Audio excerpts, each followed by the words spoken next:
In the last video, we learnt about Krishna's departing message to Abhimanyu and his realization after death. And today we will discuss Krishna's discussion with the Pandavas after the death of Abhimanyu. This is the continuation to the last video, and these events occurred after Abhimanyu's death and when the Pandavas were in immense sorrow. If you haven't done so already, please do check my last video for the prior events of Abhimanyu's death.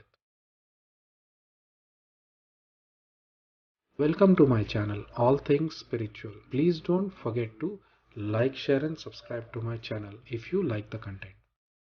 After hearing about the death of Abhimanyu, Sri Krishna got off his chariot and the Pandavas were crying. Uttara was crying, Draupadi was crying, and Arjuna then said to Krishna that you have taught me a lot about the Atman, which he was referring to the Gita, the knowledge of which was imparted to him at the start of the Kurukshetra war.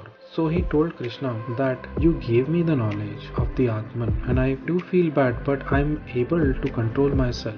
But what about these people that are lamenting now? Yudhishthir, being a Jnani, is also crying. Sri Krishna said, don't worry, I will try and console them. Sri Krishna then asked Yudhishthira, so many people died in front of you, and at that time, why didn't you cry? People are dying in the war, left, right and center, and there is a frantic loss of life in this war, and you feel sad only when someone is related to you. And he told Yudhishthira, your soldiers, your commanders have died, and you didn't even have time to look in their direction. So the only thing you differentiate is because the individuality that you carry within you, and that's why you cry. The consciousness in all of them was only one, isn't it? Even though man is individualized in his own body, but the fabric of consciousness underneath is only one. So today you may be feeling bad even though Abhimanyu died a martyr and he has accomplished what he was here to do. Draupadi mentioned that it's not like that, Krishna. Look at Uttara. She has a baby in her womb. And what about that baby? Sri Krishna then said, this is the plan of Sri Hari or God only. Observing sorrow is an insult to God. He then told to Draupadi that even though a man dies, his underlying consciousness never dies. And since the consciousness never dies, a Jnani or a wise man never observes sorrow. And only the ones that are stuck in Maya observe sorrow. Hearing this, Yudhishthir immediately stopped. Sahadev's expression was quite different from the rest, and he was accompanying the people in their sorrow, but he was like a reclusive yogi. Sri Krishna then tells Draupadi, it was you that wanted revenge, right? Revenge just burns the parties that are involved in it. Don't you have to pay the price for this?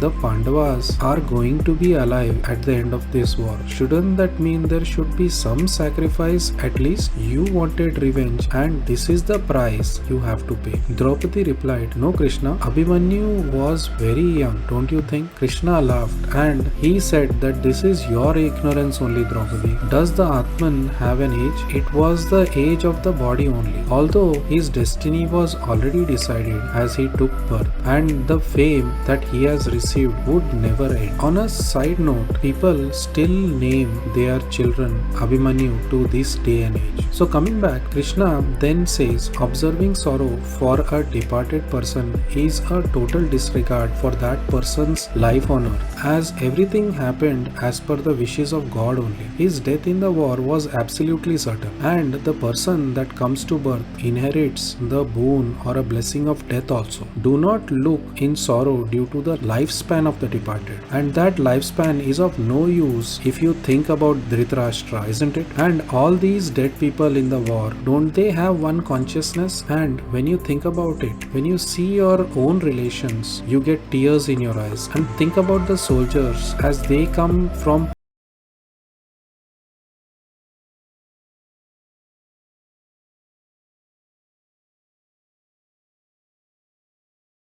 Ishvara or God only, and he has different forms and names, and this is an outer differentiation or a boundary between people. Due to Maya only, the God appears in two forms, Prakriti and Purusha. Nature is Prakriti only, and the nature is ever changing and is transient, and from that meaning it is not everlasting. Leaves are going to turn yellow and then into dust one day. Nature has to go through the three gunas of creation, maintenance and destruction, or Rajas, Sattva and Tamas. That which is created is maintained and then has to turn to dust is the cycle of nature. The seasons come and go, but the sky remains where it is. The colors on the earth are different and the changes are present in the form of 4 seasons, but the earth has its own dynamic energy and the Jiva cannot survive without the help of the 5 elements. Therefore, the Jiva that disregards his own Atman, such a Jiva doesn't know